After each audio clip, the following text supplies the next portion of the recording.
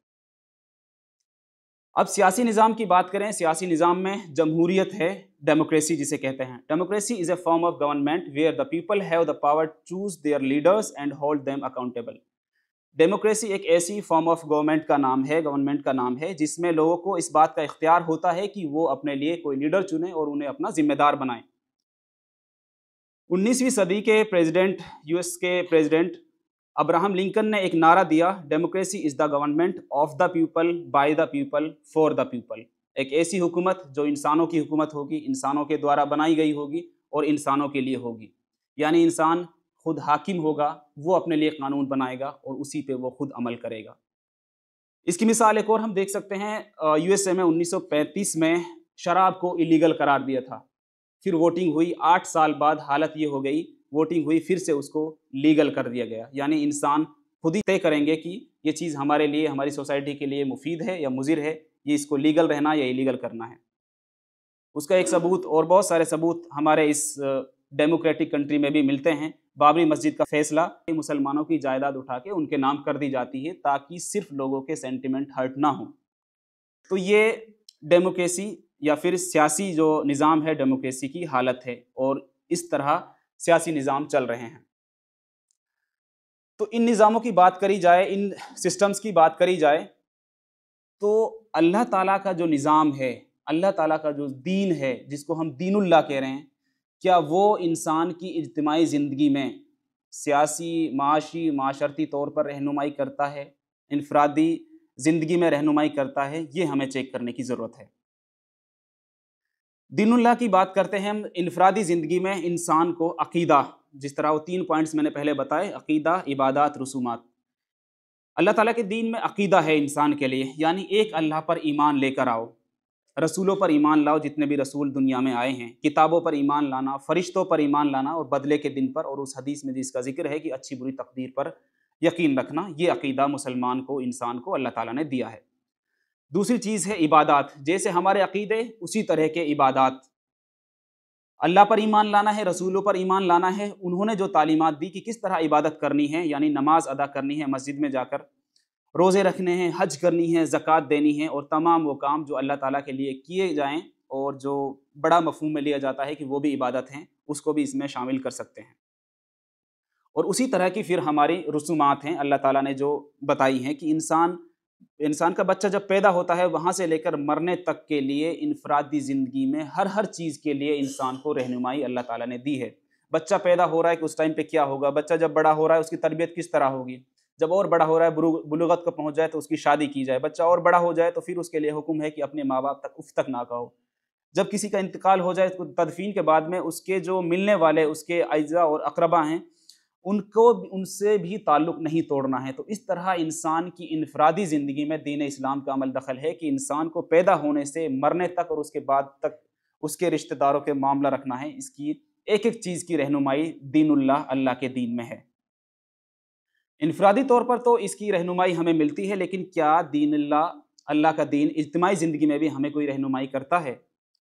معاشرتی نظام میں جس طرح ہم نے پہلے بات سنی کہ سیکولرزم انفرادی زندگی کے لیے کوئی تعلیمات نہیں دیتا ہے، اللہ تعالیٰ کا دین معاشرہ کس طرح ہونا چاہیے اس میں کیا کہتا ہے؟ اللہ تعالیٰ کا دین کہتا ہے، اعوذ باللہ من الشیطان الرجیم، یا ایھا الناس انا خلقناکم من ذکر و انثی وجعلناکم شعوبا وقبائل لتعارفوا ان اکرمکم عند اللہ اتقاکم ان اللہ علیم خبیر۔ سورۃ الحجرات آیت نمبر 13 میں اللہ تعالیٰ بتا رہا ہے کہ لوگوں، ہم نے تم کو ایک مرد اور ایک عورت سے پیدا کیا ہے، پھر تمہاری قومیں اور برادریاں بنا دی ہیں تاکہ تم ایک دوسرے کو پہچانو، در حقیقت اللہ کے نزدیک تم میں سب سے زیادہ عزت والا وہ ہے جو تمہارے اندر سب سے زیادہ پرہیزگار ہے، یقیناً اللہ سب کچھ جاننے والا اور خبر رکھنے والا ہے۔ یہ وہ بنیاد ہے کہ انسانوں کا معاشرہ کس طرح ہوگا کہ سب انسان ایک مرد اور ایک عورت کی اولاد ہیں، کوئی بڑا چھوٹا نہیں ہے۔ اللہ تعالیٰ کے نزدیک صرف اور صرف عزت والا وہ انسان ہے جو اللہ تعالیٰ کا تقوی اختیار کرتا ہے۔ مال، لباس، رنگ، جگہ، ان ساری چیزوں کی وجہ سے کسی کو کوئی اسٹیٹس حاصل نہیں ہے۔ ایبسلیوٹ فریڈم سیکولرزم میں ہے، لیکن فریڈم کے تعلق سے اللہ کے رسول صلی اللہ علیہ وسلم کی ایک حدیث ہے کہ انسان کی مثال ایسی ہے جس طرح ایک گھوڑے کو ایک رسی سے ایک کھونٹے میں باندھ دیا جاتا ہے، جہاں تک اس کی رسی ہے وہ گھوڑا وہاں تک گھاس چر سکتا ہے، اس کے چاروں طرف چکر لگا سکتا ہے، اس سے باہر وہ کہیں منہ نہیں مار سکتا۔ اور حجۃ الوداع کے موقع پر اللہ کے رسول صلی اللہ علیہ وسلم نے جو تعلیمات دی، جو خطبہ دیا، وہ آپ لوگوں کے سامنے ہے، جس میں صاف بتایا گیا کہ کسی عربی کو کسی اجمی پر، کسی کالے کو کسی گورے پر کوئی فوقیت حاصل نہیں ہے، اور عزت والا وہی ہے، بڑے اسٹیٹس والا وہی ہے جو اللہ تعالیٰ کا تقوی اختیار کرتا ہے۔ تو دین اسلام معاشرتی نظام میں لمیٹڈ فریڈم، ایبسلیوٹ ایکویلٹی دیتا ہے۔ معاشی نظام میں اسلام کی کیا تعلیمات ہیں؟ کمیونزم میں لمیٹڈ اینڈ ریسٹرکٹڈ اونرشپ اور کیپٹلزم میں ایبسلیوٹ اونرشپ تھی، لیکن اللہ تعالیٰ کا دین کہتا ہے، قرآن میں اللہ تعالیٰ فرماتا ہے للہ ما فی السماوات و ما فی الارض، ان آسمانوں میں اور زمین میں جو بھی کچھ ہے وہ سب اللہ تعالیٰ کا ہے، یعنی انسان کے پاس جو بھی کچھ ہے وہ ایک امانتاً ہے۔ الذین اذا اصابتکم مصیبۃ قالوا انا للہ و انا الیہ راجعون، سورۃ البقرہ آیت نمبر 186۔ اللہ تعالیٰ فرماتا ہے کہ جب تمہیں کوئی مصیبت آئے، تمہاری کوئی چیز گم ہو جائے، تو وہ اللہ کی طرف سے تھی اور اللہ کی طرف لوٹ گئی۔ تو یہ انسان کا نظریہ اللہ تعالیٰ کا دین بناتا ہے۔ اللہ تعالیٰ فرماتا ہے کہ وَإِذَا قُضِيَتِ الصَّلَاةُ فَانتَشِرُوا فِي الْأَرْضِ وَابْتَغُوا مِن فَضْلِ اللَّهِ۔ اللہ تعالیٰ کہہ رہا ہے کہ جب تم نماز سے فارغ ہو جاؤ تو اللہ کا فضل تلاش کرو، یعنی زمین پر پھیل جاؤ اور اللہ کا فضل تلاش کرو۔ تو جو بھی رزق اللہ تعالیٰ انسان کو دیتا ہے کہ وہ اس کی اپنی کمائی نہیں ہے، بلکہ اللہ تعالیٰ اس کو دے رہا ہے، اللہ تعالیٰ کی وہ امانت ہے اس کے پاس، اسے اس کے جواب دینا ہوگا۔ تو انسان ایک امانت دار ہے، وہ خدا کے سامنے اس کا جواب دہ ہے۔ تو جب یہ تصور انسان کا ہوگا تو دولت معاشرے میں گردش کرے گی، کسی ایک انسان کے ہاتھ میں نہیں رہے گی، لوگوں کے دلوں میں نفرت کی جگہ محبت جنم لے گی۔ اور اسی طرح پھر جو اجتماعی زندگی میں سیاسی نظام ہے، ڈیموکریسی میں تھا the government of the people by the people for the people, لیکن سیاسی نظام میں اللہ تعالیٰ کا معاملہ ہے۔ سورہ نمبر 12 آیت نمبر 40 میں اللہ تعالیٰ فرماتا ہے ان الحکم الا للہ، حاکم تو صرف اللہ ہے۔ جس طرح جب بر صغیر میں کوئین آف دا انگلینڈ جب حکومت کر رہی تھی تو اس کا وائس رائے یہاں پر ہوا کرتا تھا، وہ سارے نظام کو دیکھتا تھا، اسی طرح اللہ تعالیٰ حاکم ہے اور ہم اس کے خلیفہ ہیں۔ ہماری ذمہ داری ہے کہ ہم اس کی جو امانت ہمیں دی ہے ہم ان کو صحیح طریقے سے استعمال کریں۔ ہم انسان اسلام کو صرف انفرادی زندگی میں ہم نے اسے سمیٹ لیا ہے، اور اس کا کمپیریزن ہم دوسرے دھرموں سے، دوسرے ریلیجن سے ہی کرتے ہیں، اور اجتماعی زندگی میں ہم نے باطل نظریات اور باطل نظاموں کے حوالے کر دیا ہے۔ مسجد میں ہم اللہ اکبر کہتے ہیں اور پارلیمنٹ میں عوام الناس اکبر۔ اور اسی کانٹیکس میں اگر ہم قرآن کی اس آیت کو دیکھیں، سورۃ البقرہ آیت نمبر 85، افتؤمنون ببعض الکتاب وتکفرون ببعض فما جزاء من يفعل ذلك منكم الا خزي في الحیاۃ الدنیا ویوم القیامۃ یردون الی اشد العذاب۔ کیا تم کتاب کے ایک حصے پر ایمان لاتے ہو، دوسرے حصے کے ساتھ کفر کرتے ہو؟ پھر تم میں سے جو لوگ ایسا کریں ان کی سزا اس کے سوا اور کیا ہوگی کہ وہ زندگی میں، اس دنیا کی زندگی میں تو ذلیل و خوار ہوں، اور آخرت میں بھی شدید ترین عذاب کی طرف پھیر دیے جائیں۔ ہمیں اپنی زندگیوں کا یہ حساب لگانا چاہیے، اپنی زندگیوں کا یہ حساب کرنا چاہیے کہ ہم انفرادی زندگی اور اجتماعی زندگی کن نظاموں کے تحت کس حساب سے جی رہے ہیں۔ قرآن میں اللہ تعالیٰ فرماتا ہے ان الدین عند اللہ الاسلام، اللہ کے نزدیک دین صرف اسلام ہے، نظام صرف اسلام ہے۔ قرآن میں ایک اور جگہ ہے، سورہ نمبر 42 آیت نمبر 13 میں ان اقیموا الدین ولا تتفرقوا فیہ، اس تاکید کے ساتھ کہ قائم کرو اس دین کو، اس میں متفرق نہ ہو جاؤ۔ قرآن میں ایک اور جگہ ہے، سورہ مائدہ آیت نمبر 3 میں ایک آیت کا ٹکڑا ہے، الیوم اکملت لکم دینکم واتممت علیکم نعمتی ورضیت لکم الاسلام دینا، آج میں نے تمہارے دین کو تمہارے لیے مکمل کر دیا ہے، اپنی نعمتیں تم پر تمام کر دی ہیں، تمہارے لیے اسلام کو تمہارے دین کی حیثیت سے قبول کر لیا ہے۔ اللہ تعالیٰ کے نزدیک دین جو مقبول ہے وہ اسلام ہے، اور جو کامل بھی ہے۔ تو اس گفتگو سے جو چیز ہمیں سمجھ میں آئی، ایک چیز تو یہ ہے کہ دنیا میں جتنے بھی مذاہب ہیں وہ انسان کی صرف انفرادی زندگی میں تعلیمات دیتے ہیں، تو اسلام کا موازنہ، اسلام کا کمپیریزن ہم ان ریلیجنز کے ساتھ نہیں کر سکتے، وہ ایک نظام کے ساتھ میں اس کا کمپیریزن ہونا چاہیے۔ دنیا کے جتنے بھی نظام اور سسٹمز ہیں وہ انکمپلیٹ ہیں، کیونکہ وہ صرف اجتماعی زندگی میں انسان کی رہنمائی کرتے ہیں، اس میں بھی رہنمائی کس طرح کی ہے اس کا ذکر آپ لوگوں کے سامنے آ چکا ہے، اور وہ بھی اپنے آپ میں انکمپلیٹ نظر آتے ہیں۔ تیسری چیز یہ ہے کہ اسلام ایک مکمل، ایک کامل دین ہے، کیونکہ یہ انسان کی انفرادی اور اجتماعی زندگی میں رہنمائی کرتا ہے۔ اس کی ریفرنسز بک میں کچھ آپ کو بتا دیتا ہوں جہاں سے آپ اس کو اور اچھے سے سمجھ سکتے ہیں۔ وقت بہت کم تھا، یہ کم سے کم 1.5 گھنٹے کا پریزنٹیشن ہے، میں نے بہت شارٹ میں اس کو سمجھانے کی کوشش کی ہے۔ مولانا صدر الدین اصلاحی صاحب کی کتاب فریضہ اقامت الدین، اسلام اور جدید معاشی نظریات مولانا مودودی کی کتاب، اسلامی سیاست پارٹ نمبر 3 مولانا مودودی کی کتاب، اسلامی نظام زندگی اور اس کے بنیادی تصورات، اس میں سماجی، سیاسی، معاشی اس طرح کے نظام پر گفتگو کی گئی ہے، اور ڈاکٹر رفعت صاحب کی کتاب عصر حاضر کے پرفریب نعرے، ان کتابوں سے آپ لوگ اس ٹاپک کو اور اچھے سے سمجھ سکتے ہیں۔ وآخر الدعوانا الحمد للہ رب العالمین۔